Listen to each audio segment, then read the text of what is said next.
আসসালামু আলাইকুম। যে যেখান থেকে আমার এই ভিডিওটি দেখছেন সবাইকে জানাই আমার আন্তরিক অভিনন্দন ও শুভেচ্ছা।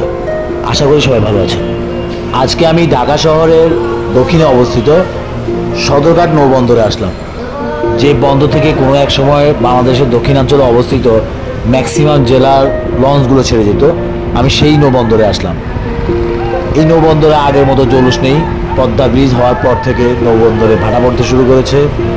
মানুষজন এখন লঞ্চের পরিবর্তে তারা বাই রোডে বাসে যাতায়াত করে থাকে।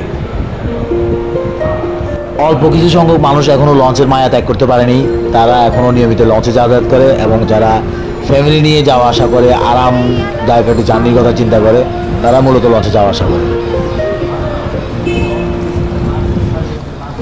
লঞ্চ টার্মিনালের লবিতে আগের মতো নেই কোনো ভিড়, খুবই অল্প সংখ্যক মানুষের আনাগোনা। লঞ্চ টার্মিনালে সেই আগের চিরচেনা রূপ এখন আর নেই। আপনি প্রথম আসলে দেখে চিনতেই পারবেন না সদরঘাট লঞ্চ টার্মিনাল এত শুনশান, নীরব এবং জনমানব শূন্য। অথচ কোনো এক সময় এই সদরঘাটের টার্মিনালটি ছিল খুবই ব্যস্ততম একটি এলাকা। সারাদিন প্রচুর লোকজনের সমাগম হতো, লোকজন যাওয়া আসা করত, লঞ্চগুলো ছিল পরিপূর্ণ, তারা প্রচুর যাত্রী পেত। মানুষজন আসলে তখন চিন্তা করতে পারতো না লঞ্চ ছাড়া দক্ষিণবঙ্গে, বিশেষ করে বরিশাল, পটুয়াখালী, ভোলা, চাঁদপুর এই জায়গাগুলোর লোকগুলো চিন্তাই করতে পারতো না যে লঞ্চ ছাড়া অন্য কোনো বাহনে তারা বাড়ি যাবে। ঘাটে নেই লঞ্চের ভিড়, নেই ডাকাডাকি, চিল্লাচিল্লি, হই হুল্লোড়, হকারের উৎপাত, বাচ্চা চেঁচামেচি, কোনো কিছুই চোখে পড়ে না। তারপরেও কিছু লঞ্চ মালিকরা হাল ছেড়ে দেননি। তারা এখনও তাদের লঞ্চ সার্ভিস নিয়মিত দেওয়ার চেষ্টা করছেন।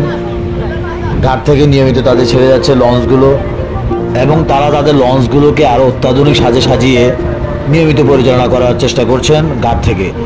এই ধরনের কয়েকটি লঞ্চ চোখে পড়লো, প্রচুর লাইটিং করা এবং খুব জাঁকজমকপূর্ণ লঞ্চগুলো দেখে মনে হবে কোনো নৌবিহারে লঞ্চ এটি, এবং নৌবিহারে যাওয়ার জন্য প্রস্তুতি চলছে। আসলে লঞ্চ সার্ভিস খুবই একটি আরামদায়ক সার্ভিস। আপনি লঞ্চে করে যদি কোথাও যাওয়া আসা করেন, আপনার কাছে কোনো ক্লান্তিবোধ আসবে না, কোনো খারাপ লাগা আসবে না। আপনি নিজের মতো করে লঞ্চের ভিতরে ঘুরতে পারবেন, থাকতে পারবেন এবং জার্নিটা আপনি উপভোগ করতে পারবেন। যখন নদী দিয়ে লঞ্চটি এগিয়ে যাবে আপনার কাছে খুবই ভালো লাগবে। নদীর বুক চিরে যখন একটি লঞ্চ সামনের দিকে এগিয়ে যায় তখন সে যাত্রার অনুভূতি অন্যরকম। খুবই উপভোগ্য একটি বাহন। কিন্তু যাত্রী না হওয়ার কারণে লঞ্চ মালিকরা প্রতিদিনই লস গুনছে বিশাল অঙ্কের। এভাবে তারা লস গুনতে গুনতে কোনো এক সময় তারা লঞ্চ সার্ভিসটিকে বন্ধ করে দিতে বাধ্য হবে। তখন দেখা যাবে না এই সদরঘাটে আর কোনো লঞ্চ। তাই আমি মনে করি সরকারের উচিত বা আমাদের সবাই উচিত লঞ্চ সার্ভিস নিয়ে ভিন্ন কিছু চিন্তা করা, এই লঞ্চ সার্ভিসই যেন টিকে থাকে তার ব্যবস্থা করা। আগে যেখানে তারা ইন্টার ডিস্ট্রিক্ট যাতায়াত করতো, এখন হয়তো বা এটা করতে পারে এটা প্রমোত্তর হিসাবে বা রাতের বেলা নাইট ক্রুজ হিসাবে। আমরা ইচ্ছে করলে এই লঞ্চগুলোতে পিকনিক করতে পারি, নৌবিহার করতে পারি, বা যে কোনো শিক্ষামূলক অনুষ্ঠানগুলো আমরা এই লঞ্চগুলোতে সেরে নিতে পারি, অথবা আয়োজন করতে পারি যে কোনো অফিসিয়াল প্রোগ্রামের, অথবা বিয়ে শাদীর অনুষ্ঠান বা যে কোনো ধরনের প্রোগ্রাম আমরা এই লঞ্চের ভিতরে সেরে নিতে পারি। এতে আমাদের একটা ভিন্ন মাত্রা যোগ হবে আমাদের অনুষ্ঠানের বা আমাদের প্রোগ্রামের। যারা গেস্ট থাকবে তাদের কাছে একটু ভালো লাগবে এবং এক্সট্রা অনুভূতি যোগ হবে।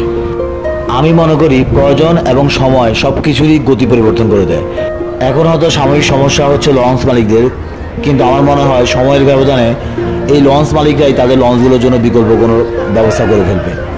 তখন হয়তো এই লঞ্চ টার্মিনাল আবার ফিরে পাবে তার পুরানো সেই কর্মচাঞ্চল্য, ব্যস্ততা ফিরে পাবে তার পুরানো রূপ, এবং লঞ্চ মালিকরা তাদের ক্ষতি পুষিয়ে তোলার জন্য নতুন করে ব্যস্ত হয়ে পড়বে এবং এর সাথে জড়িত সবাই ফিরে পাবে তাদের কর্মচাঞ্চল্য।